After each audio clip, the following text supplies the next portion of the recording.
Today I have the honor of introducing our keynote speaker, who came up from the ranks at AHA, first as a teen panelist, then she joined at our spring conference, our panels and workshops, where we focus on independence for older teens and adults. And we've watched Amy Gravino become an adult, a coach, and leader in the autism community. Amy's blogs, articles, and soon-to-be-published full-length book, The Naughty Audie, help all of us, neurotypicals or NTs, and those on the autism spectrum understand the spectrum better. It gives me great pleasure to introduce a special, talented, and increasingly mature and insightful voice from the spectrum. Extremely modest, not really, just here, but not. Very verbal and delightful, Amy Gravino. And she will answer questions at the end, but if you have, please make your questions, put them on an index card, and we'll bring them up here so that we can repeat them at the mic. Okay? Well, thank you, Pat, for that wonderful introduction. We had some technical snafus earlier, but everything seems to be in order now. So, welcome to my presentation, The Girl Behind the Curtain, and you'll see why I called it that in a little while. And so to get things going, I want to read to you something that I wrote several years ago. I got an email from a woman who is a reader of my blog, which I'll have a link to at the end of this presentation. And she said to me that she had a 9-year-old daughter who was just diagnosed with Asperger's, and that they didn't know any older girls on the spectrum. And hey, maybe I could write a letter to my younger self as a way of giving advice to her and her daughter and all the other girls on the spectrum out there and their parents.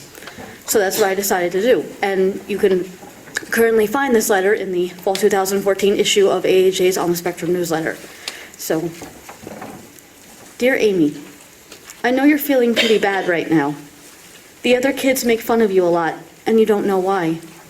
You're trying really hard to be friends with them, doing all of the things you think they want you to do, and it's just not working.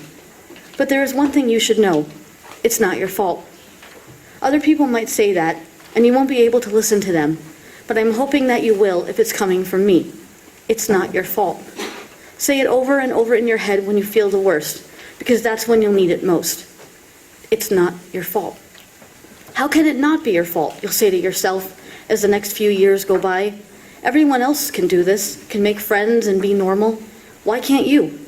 That's just one of the many questions I know you have. Questions you don't know how or are afraid to ask.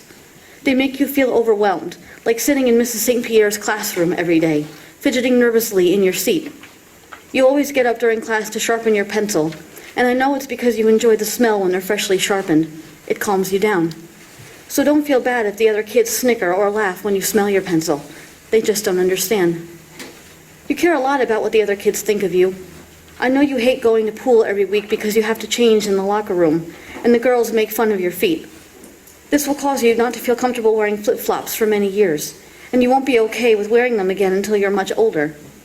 It'll be like that with a lot of things people say to you in school. Their exact words will fade from memory, but the effects they have on you will last a long time. But don't worry. One day you're going to make friends with someone who really loves your feet, and will call your little toe, the one that didn't grow in right, your lucky toe. That's something you feel like you could use a lot of right now. Luck. You keep hoping things will get better, but they never do.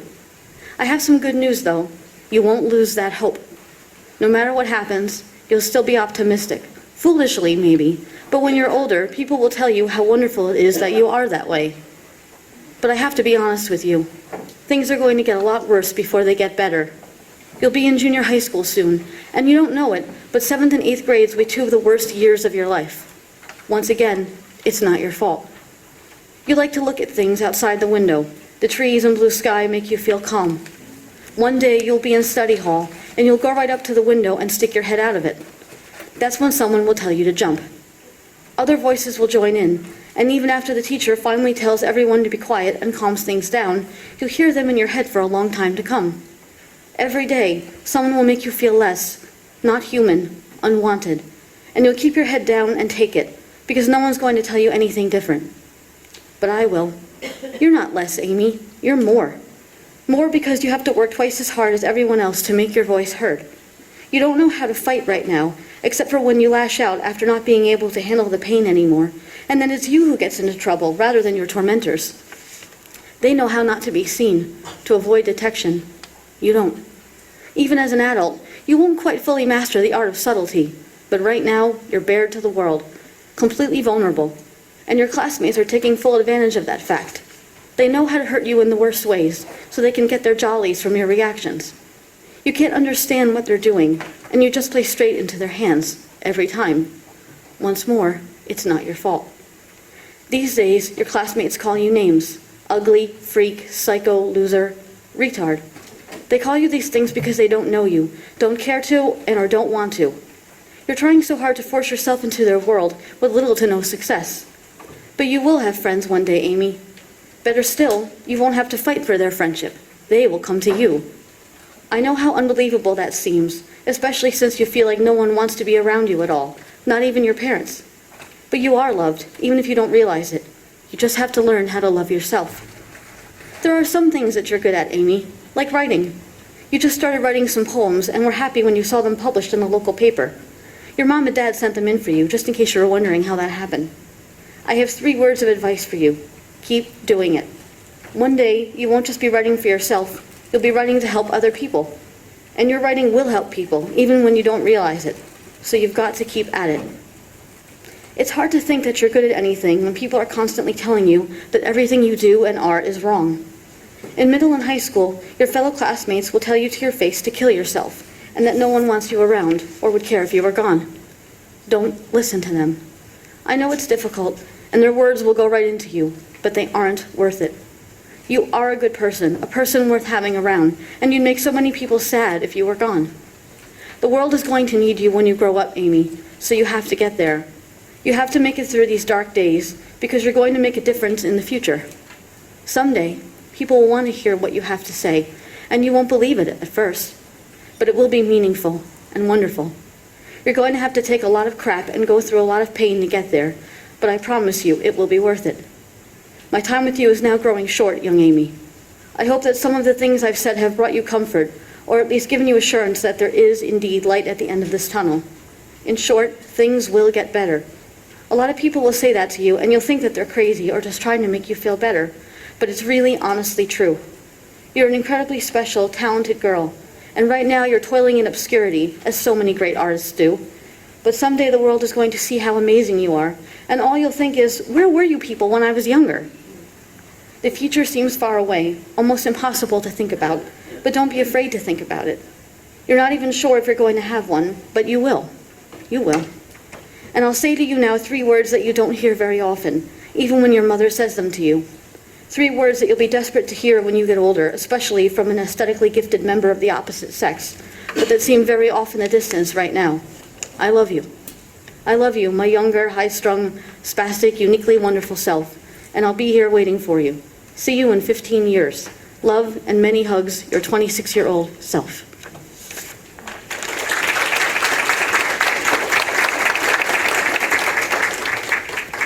So, at first glance, this appears to be an 80-year-old librarian, but don't be fooled. Don't be fooled. This is actually me on the first day of school in, I want to say, 3rd or 4th grade. So that's the little girl that I've been talking to in that letter, and here I am. And when we talk about girls on the autism spectrum, we are talking about something very different when we talk about boys. A lot of people don't realize that. A lot of the terms that we think of, a lot of the diagnostic criteria that we use to diagnose autism were developed observing boys. But girls don't look the same as boys when it comes to autism. Girls are often misdiagnosed or underdiagnosed because we don't fit the traditional criteria. And I'll give you some examples. So girls are very intelligent, and very imaginative. And a lot of times you hear, well, kids with autism don't engage in imaginative play. But a lot of times girls will do that. Girls will be immersed in fantasy worlds, be it of their own devising or of books or, all those kinds of things they'll be very immersed in. And so people will miss that and they'll think, well, this little girl is doing this so she can't possibly have autism, or she's, she's quiet, but, it's okay if girls are quiet. But if a boy is doing that, well, no, we have to worry. But girls are also honest to a fault, and they're more likely to be victimized. Again, because of that certain vulnerability, but also because of a lack of awareness of what's going on with us because of those misdiagnoses and being underdiagnosed.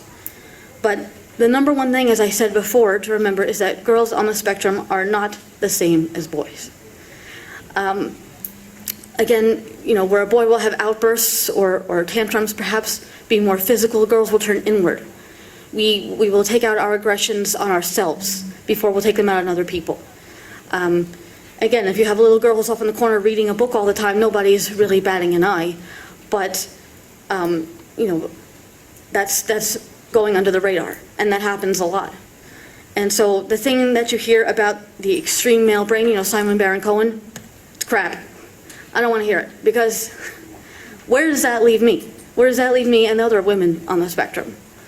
I believe that there is a female autism brain and a male autism brain, and I think they're two different things. And I think that if we created new diagnostic criteria with input from women on the spectrum, it would look very different than the criteria that we use right now. If we had a separate set of criteria, even, for girls. Because it's too easy to leave us out in the cold and to overlook us because of these issues. So, as I said before, girls will often turn inward, and this was the case for me, certainly. To cope with the things that I was dealing with, which I'll talk about a little bit more, I most certainly went inside. I was very introspective, I constantly was thinking about things that were going on around me, and Stephen mentioned about hyposensitivity versus hypersensitivity. And in my case, it's not that I'm not taking in I'm taking in everything. And I can't separate things out. And I take that inside of me to try to process it one thing at a time. And also, girls will develop compensatory behaviors. That's another reason why we don't get diagnosed so easily, because we learn how to get through and kind of pass. In our culture, girls are expected to connect emotionally. They're expected to be nurturing and caring and bond with other girls and people in that way. And so as women on the spectrum, we are under the thumb of those expectations, and we immediately, we start developing ways to compensate for our being on the spectrum because it's what's expected of us. And so we have the pressure of those expectations. And it's a lot. So imagine, not only are you dealing with the fact that you're on the spectrum, you're dealing with the fact that you don't know too many other women on the spectrum. You feel very alone, which is what I felt. And then you're feeling the expectations of greater society with how you're supposed to behave as a woman. Women are held up to insane standards in our society.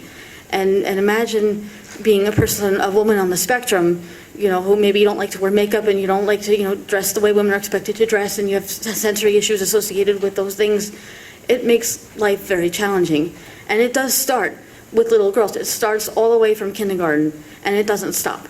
So it's important to be able to recognize that girls on the spectrum are different from boys, and the need for some criteria that will help us better diagnose girls. Because a lot of women are diagnosed in their 30s, their 40s, even older, because they get so many other diagnoses before then, and it just wastes so many years. So I wanted to tell you a little bit about that. So elementary school, I was diagnosed in 1994. That's when Asperger's was first added to the DSM, and so by some miracle I was diagnosed at that same time. I was 10, 11 years old. And when I first got the diagnosis, it didn't necessarily mean anything. When you're a little kid, you can tell when somebody's different and when you feel that you're different. And the best kind of described way I can do is that before the diagnosis, my line of thinking was, well, why doesn't everybody see things the way that I do? What's wrong with them? And then after, and as the years went on, it was, well, why don't I see things the way everybody else does? What's wrong with me? And so it was often kind of beating myself up and feeling like there was something wrong with me. And I would try and try and try to fit in, and it just never worked. So I did attend IEP meetings in school, but I might as well have been like a gargoyle statue. Like, why was I there? Because nobody talked to me. The thing I most distinctly remember about the IEP meetings is looking out the window and seeing the blacktop glinting in the sun and hearing the kids playing outside, and that was where I wanted to be, and I couldn't.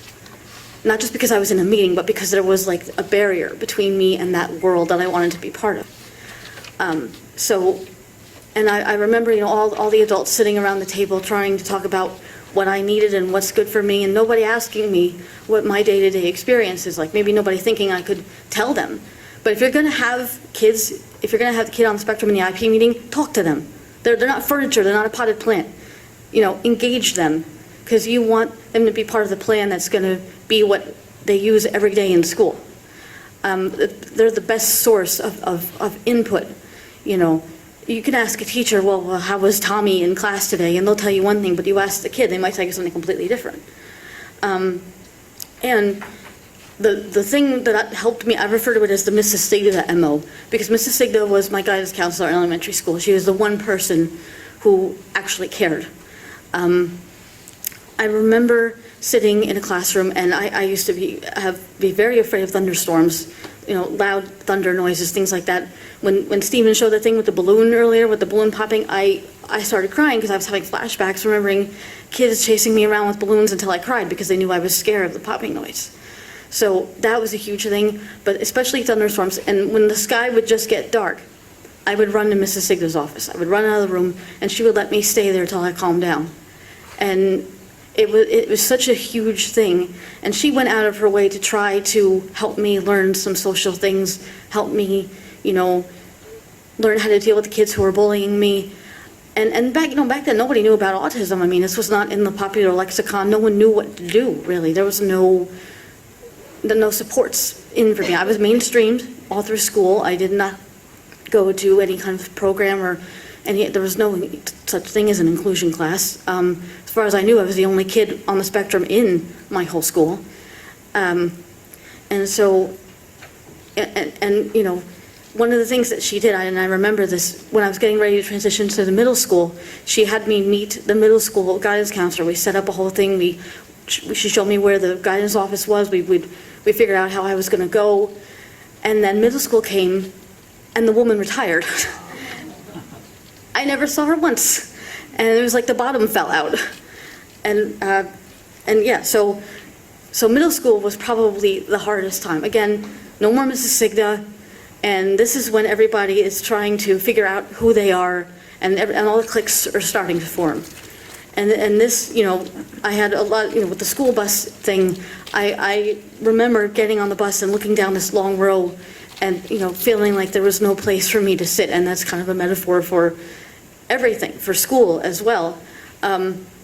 Going back to elementary school for a minute, when Stephen was talking about sensory issues before, I couldn't ever stand to eat in the cafeteria, so I would go and eat backstage, behind the curtain. That's where I found a quiet place to eat. And all was well until the girl who was the biggest bully of me found my little safe spot and started bullying me there.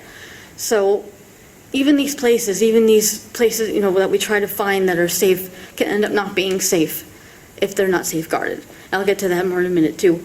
But so middle school, the diagnosis, I started to understand more of what autism was, of what Asperger's was, and I hated it. I wanted to believe that I was not on the spectrum. I wanted so much to just be normal. And, it seemed like despite my best efforts, it still wasn't happening. I remember in 8th grade math class walking in one day, and I had on a bra, and I had put yellow socks in the bra, stuffing my bra, with bright yellow socks, of course, because what other color would I use? And I looked down and adjusted them, thinking nobody's going to see. And of course, everybody sees, and I had no concept that all I wanted was to have boobs like everybody else had. But somehow, nature forgot to give them to me. So, and the same thing in my freshman year of high school, which we'll get to in a minute, the first day of gym class, in the locker room, everybody's getting changed. I look around and there's a sea of white bras all around me. And I look down and I'm in an undershirt. And from that day on, whenever I had a gym class, I wore my gym clothes to school just so I didn't have to change in the locker room because I was so humiliated. And those things stay with you, And, but, so in middle school, again, everybody is trying to, the cliques are starting. I had no clique. I was my own clique. I was the clique of one. I mean, there was the geeks didn't want me. Nobody wanted, so I had no place that I really fit into. The one place I remember being most often was in school suspension because when I'd get in trouble, and I'd get suspended, not the other people who were bullying me. But, so, and then again, as I said, going on the bus and seeing, and it's not just that there's no empty seats, it's that there's no seat that's safe to sit in. There's no place that I could feel welcome. And in fact, my father had to start driving me to school because the bullying was so bad on the bus, so I stopped riding the bus after a while. But, and I mean, middle school is probably not easy for most people, but you feel particularly alone when you're on the spectrum, when you don't know anybody else on the spectrum, and you feel like nobody else is going through what you're going through. So it made it very challenging.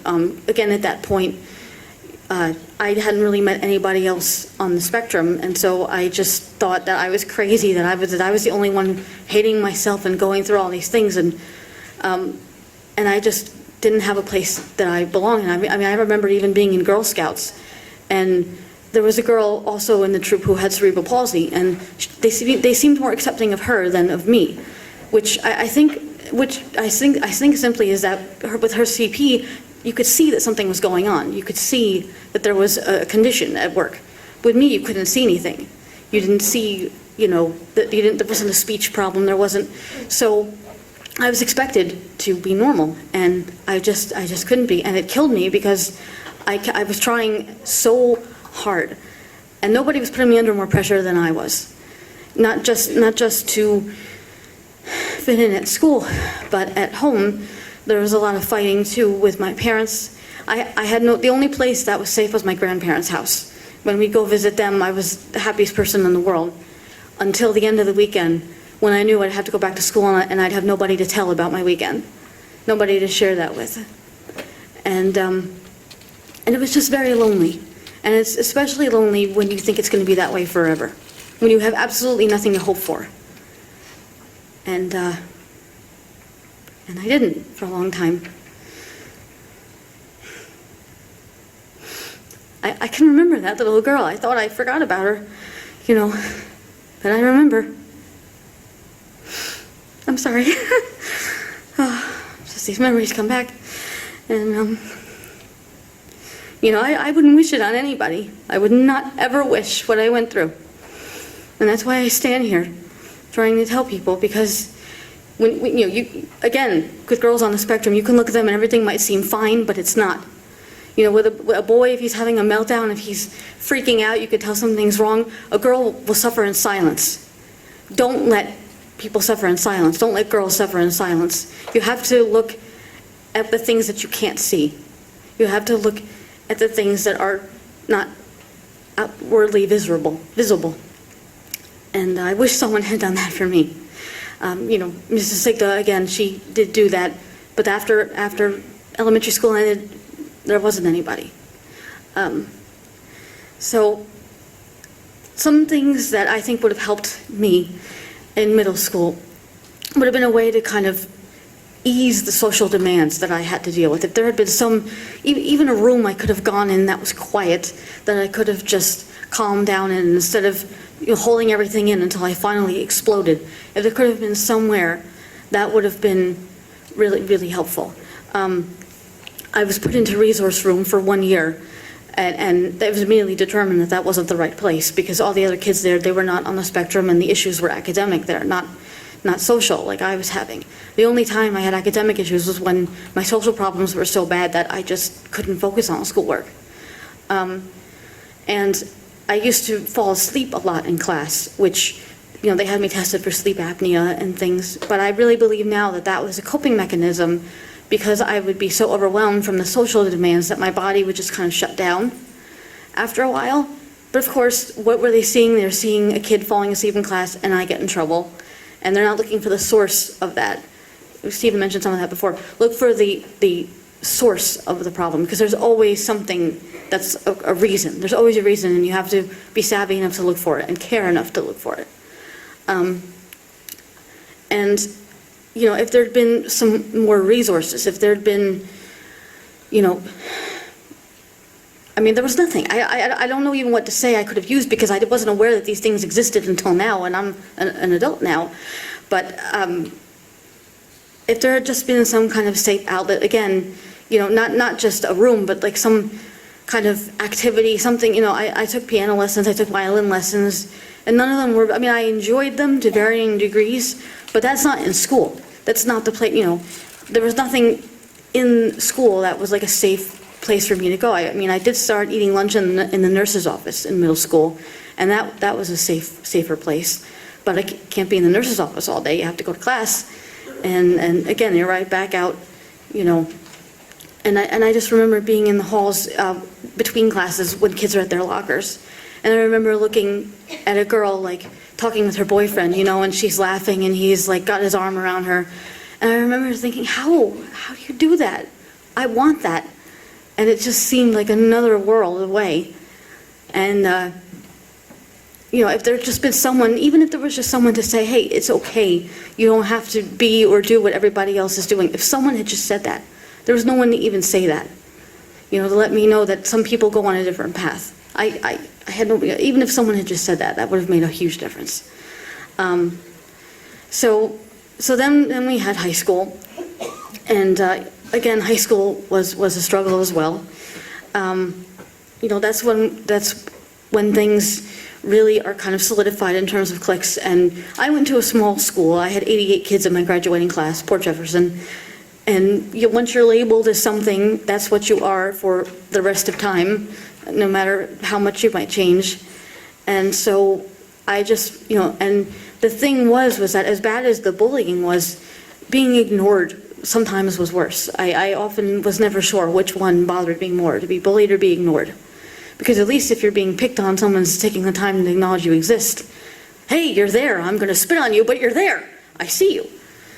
But if they're ignoring you, it's like, you're not part of that experience. My mom is in a garden club now with a woman who is a parent of a boy who is in my grade. And it's a funny thing because, he was never, we were never in each other's worlds in high school. I can remember, him being in my grade, but, it's as if we went to two different schools. It's as if we're not even around each other. And it's very interesting that it can be, I actually went to my 10-year high school reunion a few years ago. I never would have thought I would have gone, but things have changed quite a bit for me, and I've become much more confident, and I just didn't really give a damn anymore what these people thought of me, and I just wanted to go and see what was going on. And there was a moment at the reunion where everybody kind of broke into their cliques that they'd been in high school. So I'm standing there, I'm alone. I didn't have a clique. But as I was watching everybody, I just kind of thought, this doesn't really bother me anymore, It sure did back then, but, at the time, I loved, learning, but that all kind of got stamped out by the social problems. Anything that I thought that I was good at, I wanted to be good at something so that there was something that I could say I excelled at, other than being a loser. And I remember in sixth grade at the book fair, I insisted on getting a book about investing in mutual funds. I didn't know what a mutual fund was. I still don't know what a mutual fund is. But I thought, if I read all this, I'll be smarter than everybody, and I'll be something. I'll be good at something. I think I still have that book somewhere. I don't know where, but I think I probably got 2 pages in where I was like, I had no idea what they're talking about. But it was just that desperate desire to have something that I could say was mine and that I was good at. Actually, that became writing. I started writing when I was 10 years old, and But of course, then I refused any criticism to my writing because I was like, no, this is holy, I'm good at this one thing, don't. But now I know, constructive criticism is very important, and I've gotten much better at taking it. But I struggled so much to find something that would make me okay. Like, what's this one thing I can do that's gonna make these people not hate me? That was all that I thought about. But the thing that I've learned is that the more important thing is not to hate yourself. And that takes a lot more work. Because that was really what the issue was that when you're told over and over enough times that you're a loser and that you're ugly and that you're all these things, you just believe them. The voices of everybody around you become the voice in your own head. And then that voice is very difficult to get rid of. And so that voice was all through high school. That was, but of course, my one hope, my salvation was thinking about college. That was the thing that all I wanted was to get out. I didn't care if I went to Timbuktu. I just wanted to get out of my hometown. And college was something that I could not wait to, but in the course of waiting for that, those 4 years felt like the longest 4 years. They felt like they were never going to end. So, as I said before, watch for what you can't see. Sometimes we look so hard for a certain behavior that the thing we should be looking at is the absence of a behavior, the absence of something, or something that's not as tangible. And be proactive. A lot of people nowadays are so afraid, well, if I jump on this, am I being overly cautious, or is this going to cause problems? It's better to be proactive than to wait until, it's better to try to keep the volcano from exploding than to wait until the volcano explodes and try to clean up the lava, with a brush. I mean, that's not going to happen, because it's already, too late. So a lot of my teachers, turn blind eyes.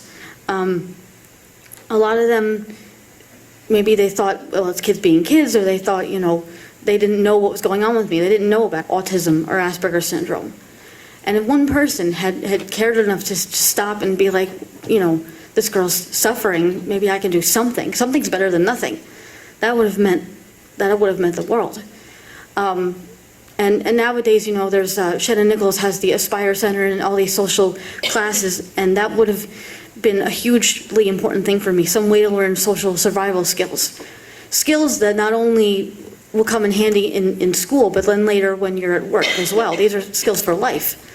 In school, back in high school, we had a home ec, and shop class. These are the classes outside of your usual academic classes, but those are not the only skills you need for life. And if I'd had some kind of life skill instruction, something to help me learn these skills, that would have made such a tremendous difference. So creating some kind of curriculum around that is such a hugely important thing, I think, because those skills again will carry all the way well beyond high school. But there are some things that are not helpful, that are very, very not helpful, and we need to be aware of those as much as we need to be aware of the things that do help. So yelling. Yelling absolutely is the worst thing you can do with a kid on the spectrum. My father used to yell at me, and all I would hear is the noise. All I would hear was the anger in his voice. I never heard a word he was saying. I couldn't tell you. All I heard was the yelling, and I shut down. I had to shut out that noise. Yelling is not proactive. Yelling is not a solution. It doesn't offer a replacement behavior for the behavior that you're trying to get the person to stop doing. It does nothing. All it does is make the person afraid. So yelling is not a thing to do. And also, invisible standards. What do I mean by invisible standards? I recently had a very long friendship come to an end, a very difficult end. And looking back on it, one of the things that I realized is that this person, even though we were best friends for so long, was holding me to these invisible standards that I probably could never meet, but that I wasn't even aware of until now. And it's like she expected things that, I just either couldn't meet or wasn't aware of. And I know we have certain expectations in society, but it's important not to hold people to standards that they can't even be aware of or that they can't understand. And that's the difference in the friendships that I have now, is that I know that these people don't hold me to such standards. I know what's expected of me. If you make people aware of what's expected of them, it makes it much more possible for them to succeed. And then, again, as I said, saying kids will be kids is absolutely never, ever, ever helpful. That is an excuse. There's no excuse for bullying. There's no excuse for hurting people under any circumstances. And if you excuse that behavior, I forgive my saltiness, but you are as bad as the bullies because you're allowing it to go on. Kids will not be kids, because, you know, if kids will be kids, then jerky adults will be jerky adults. I almost said another word. So never excuse it. Silence is never a solution. And, you know, if you let things go, then nobody ever stands up and says, this is wrong, this should not be happening. And that's not okay. It's not okay under any circumstances. And people sometimes want to do that. They want to absolve themselves of the responsibility. Well, I don't want to get involved. This is a hairy situation. This is not something I want to be part of.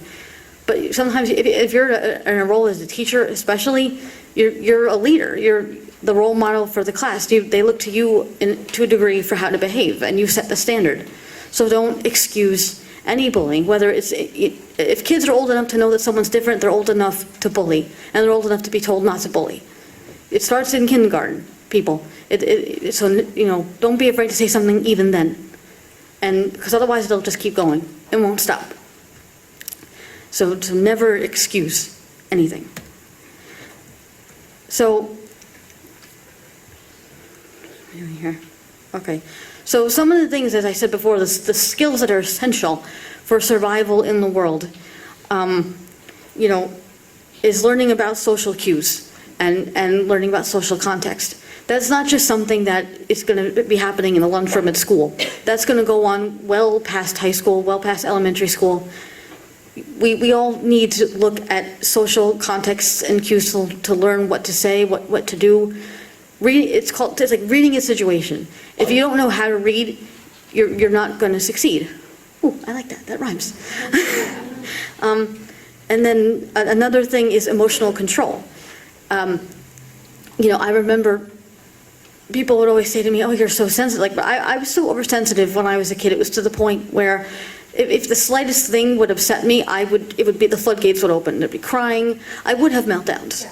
And by the way that my aide who I had, my one-to-one aide that I had at school, dealt with my meltdowns, she dragged me off into another room so I could finish having it instead of in the hallway. But that doesn't solve the problem. It doesn't get to the source of the meltdown. It doesn't get to why it happened, and it's not a coping strategy. You know, dragging me off by my hair or my ear, metaphorically, is not gonna solve the problem at hand. So, but what I learned was emotional control. I've learned how to temper my reactions to things. I remember being in the dentist just a few years ago. I had a dentist who was not my regular dentist, and I didn't know that. I was not told beforehand that it was going to be the other dentist who was in the office. And then I got some bad news about one of my teeth on top of that. And between lying there and having to look up at this old man's nose hairs and getting this news, I was headed for Meltdown City. But I finished, you know, the cleaning finished, and I went to the waiting room and went outside of the waiting room, and then I broke down and cried. I held it together. You know, I learned how to control my immediate response so that I wasn't immediately breaking down. I'm sure plenty of people have broken down and cried in dentist chair. I mean, let's be real. But I didn't want to be one of them.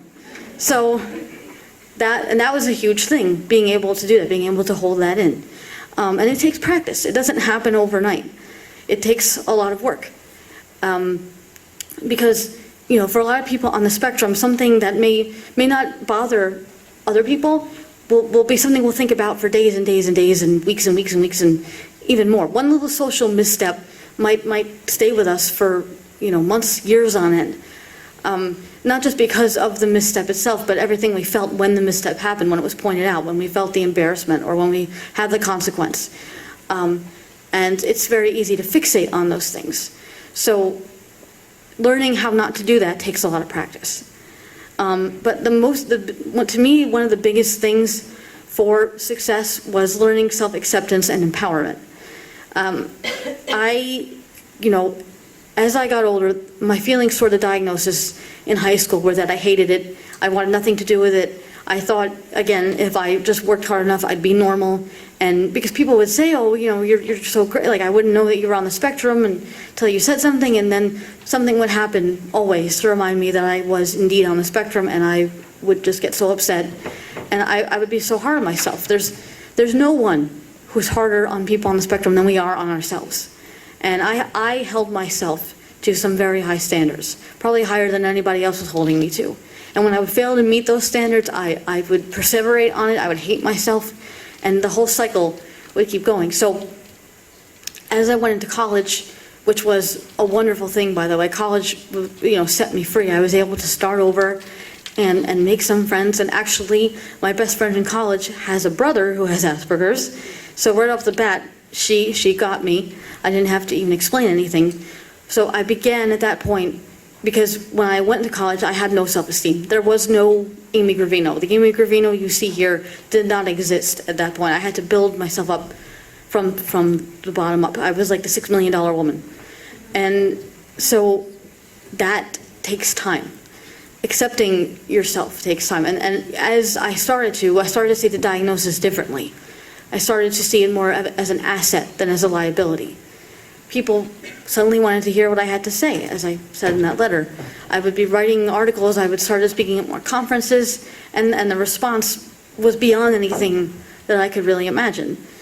And of course, though, even to this day, it's hard for me to fully accept compliments because of being put down for so long. I'm much more able to handle hearing an insult than a compliment, because I'm more willing to believe a negative thing about myself than a positive thing, but it's evened out. It's not so much anymore.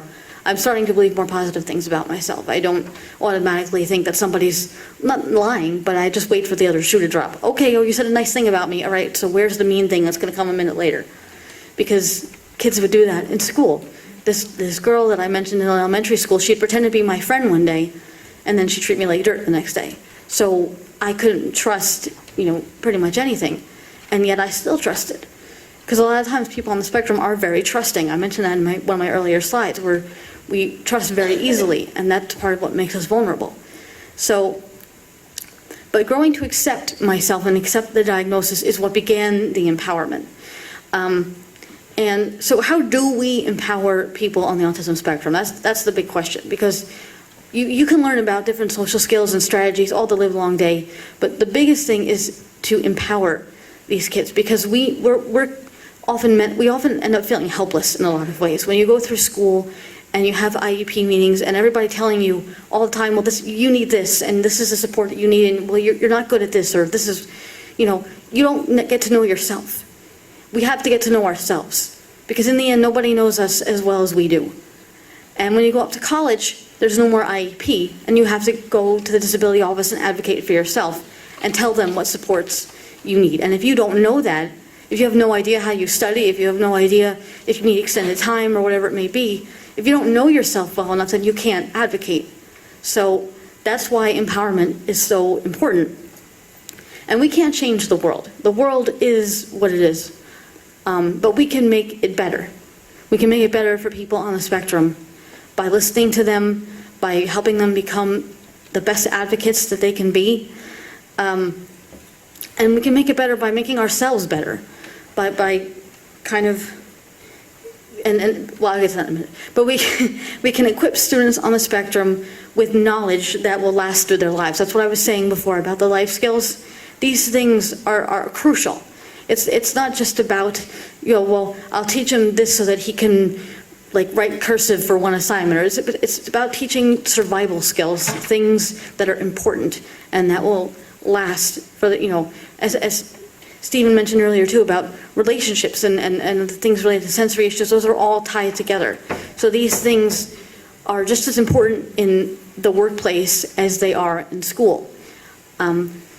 Dealing with social demands in a workplace is not too dissimilar from dealing with social demands in a school hallway.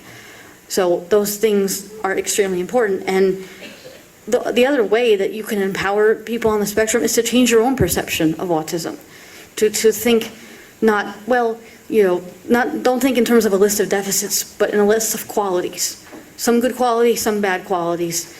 And think of the things that the person is good at, the things that they have to contribute to the world. and even to your class.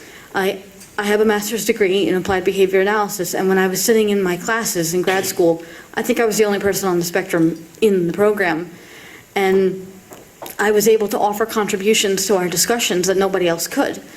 And I think it helped to change some of the people's ideas about autism a little bit. I mean, a lot of them were parents who were there to help their kids, but for those who weren't, it gave them something new to think about. And when you change your ideas about autism, it changes how you approach working with your kids, because you stop seeing them, you stop seeing problems to be solved, and you start seeing, answers maybe to questions you never thought to ask, or you start seeing solutions you never would have imagined.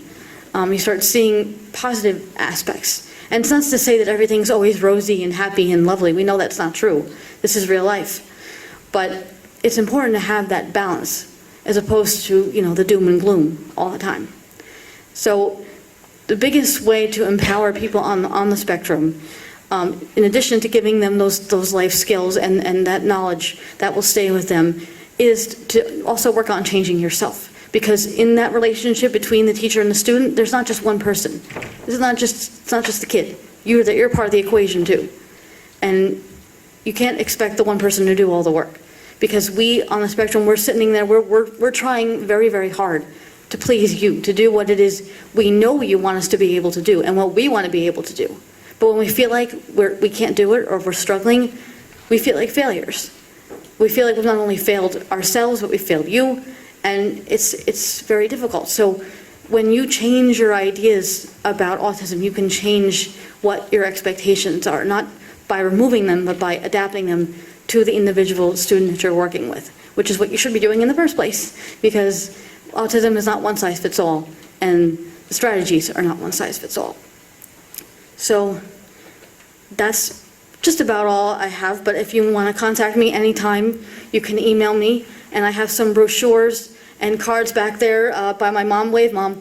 They're right there on that table by the registration thing. And if there's anything I can ever do, please feel free, and any questions for me? We're ready.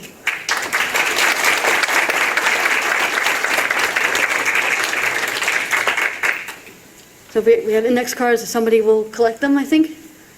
Then we'll.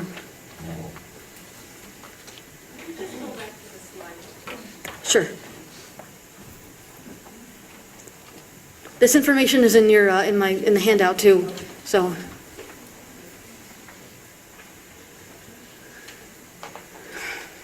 Some water, I'm dying.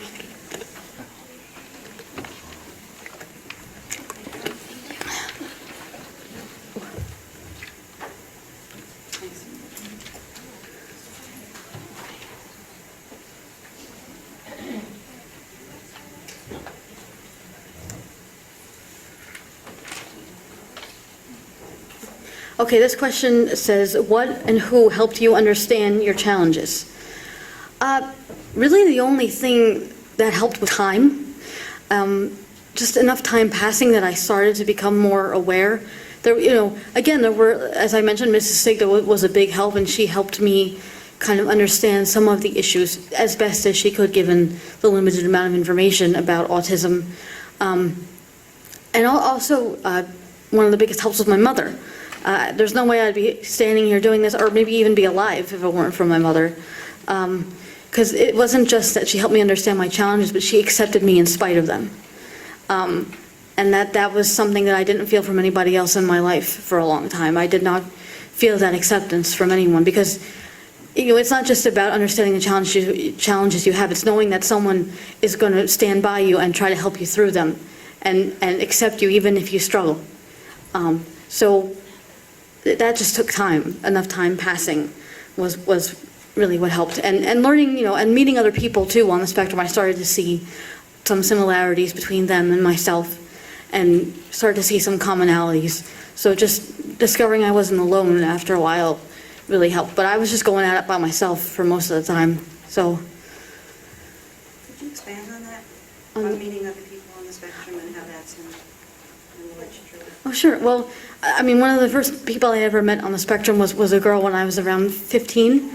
And her mother and my mom, bonded immediately, and they were helping each other. And I just remember this girl came over to my house I could not go to her house because both her parents smoked and they had dogs, and it was a sensory nightmare. So she would come over, and I remember we dug for treasure in my backyard. And I had never really had a friend before then who would want to do that with me, who believed as fervently as I did that there was indeed treasure in the backyard. So just knowing her helped. I just knew I wasn't alone all of a sudden. That was the first time I ever thought that there was anybody remotely like me on the planet, was meeting her. But I didn't meet more people really until college, I would say, though. And that helped and hindered in different ways. My friends now are probably more neurotypical than on the spectrum, though they all have their own issues in different ways. But because a lot of people on the spectrum tend to drive me up a wall. But that's okay. But I love Steven. And, he gives great hugs. And I'm not discriminative, obviously. I have, friends who are on the spectrum too. But just starting to meet people at the support groups, in particular, GRASP. I started going to GRASP when I was in college. And I work for GRASP now, which is kind of funny. I'm on the board of directors. But going there and meeting other folks really, really meant a lot. But I think what really would have been great was to meet other girls, because it was meeting that first girl that really changed everything. Because that was the start, for sure.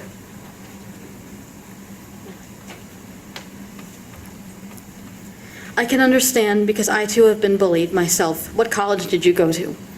Well, for my undergrad, I went to King's College in Wilkes-Barre, Pennsylvania. It was a perfect distance. Actually, it was 4 hours away, so it was just far enough to feel like I was getting out, but close enough that mom and dad could come if there was an emergency or some situation. I started to become more independent too, because I would take the bus from Pennsylvania to New York City and then take the train from New York City to Long Island, which I had never done before. And I was so terrified. I remember going in the city, and that the only subway I ever took was the one from Port Authority to Penn Station. I was terrified to do anything else. But that was a huge, huge first step. So that college, yeah, that's where I went, was there. And then for my graduate school, I went to Caldwell College in New Jersey, which is now Caldwell University. And so.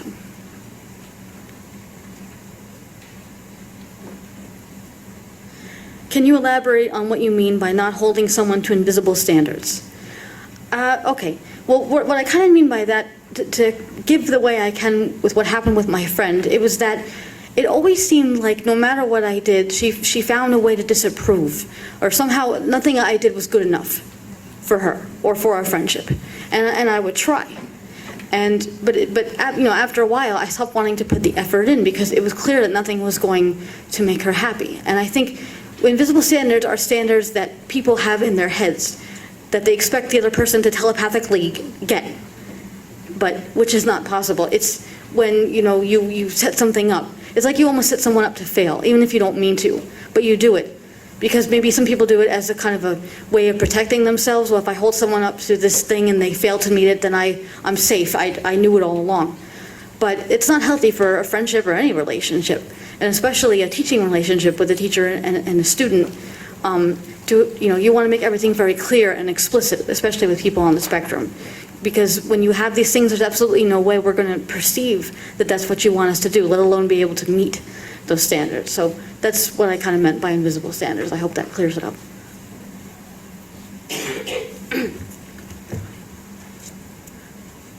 If you had the advice or experience you have now back then, do you think you would have done better? It's very possible. It depends on what I would have done with that advice. Because the thing was that when I was in middle school, and especially high school, you're a bag of hormones at that point, and you are angsty. Everything is the end of the world every day.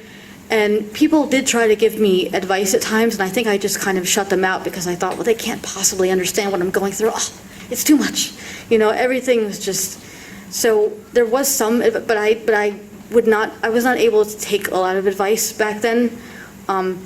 Partially, I think part of it was pride. What makes it possible to take advice is knowing that it's okay to ask for help and to get help.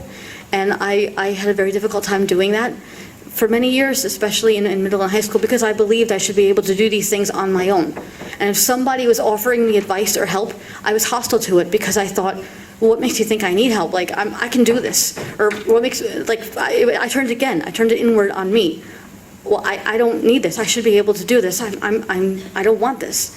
So I don't know if I would have taken the advice necessarily, because that it was a function of that, and being that age, especially, trying to find your way in the world, it's hard to do that at that point. So if you can give the advice before they hit puberty, that's probably the best way, because once puberty kicks in, good luck. So.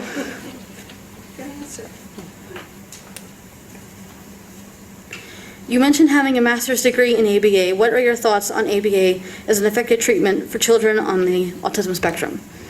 Well, my feeling about ABA is that, like anything, it's only as good as the person who's doing the ABA. It's a very controversial topic, especially among folks on the spectrum. A lot of people, unfortunately, have been victimized by practitioners of ABA. But to me, that's a reflection more on the practitioners than on the ABA itself. I had a lot of misconceptions about ABA before I started the graduate program. I thought it was all electroshock therapy and all these things, and dog training, the things that you hear. But what I've come to understand through being in the program is that there are good ABA practitioners and there are crappy ABA practitioners. And somebody can be qualified, as in they'll have the certifications and the degrees and whatnot, but they're not qualified, like, personality-wise to be doing it. They are looking at behaviors instead of a person. They're not looking at an individual. They're looking at, so to be an effective person, you have to look at the person that you're working with as a fully realized individual. And you have to look at the things that are their interests and what they can handle and what they can't handle in that moment. And, and it's like anything in the world. There are people who are too stuck on their own pride and their own desire to be going, oh, look at me, I'm a big success, I'm a big ABA person, I helped all these people. I would rather see a practitioner who helped one person, who really made a big difference, than someone who worked with 20 people and really didn't make any difference, So I think ABA can be very effective. It can help not just people on the spectrum, but anybody make positive changes to their behavior, changes that they've chosen to make. But again, if it's in the hands of the wrong person, it can not be such a good thing. But I think it can be very helpful if done correctly. So. This is a little complicated, so can I answer it personally? Okay. Okay. And I think you should introduce the other BAs. Oh yes, my mom is Beatrice Gravino. She's on the board of AHA, and I just Can you take a bow? stand up, take a bow, will you? A wave. A wave. There you go. And again, I have brochures and business cards, and I have cards about my book, The Naughty Audie, back there for you to take. They're on that table, so please feel free. To be published soon. Hopefully, I've been talking to Jessica Kingsley, publisher, so hopefully soon it'll be out. I hope. Thank you.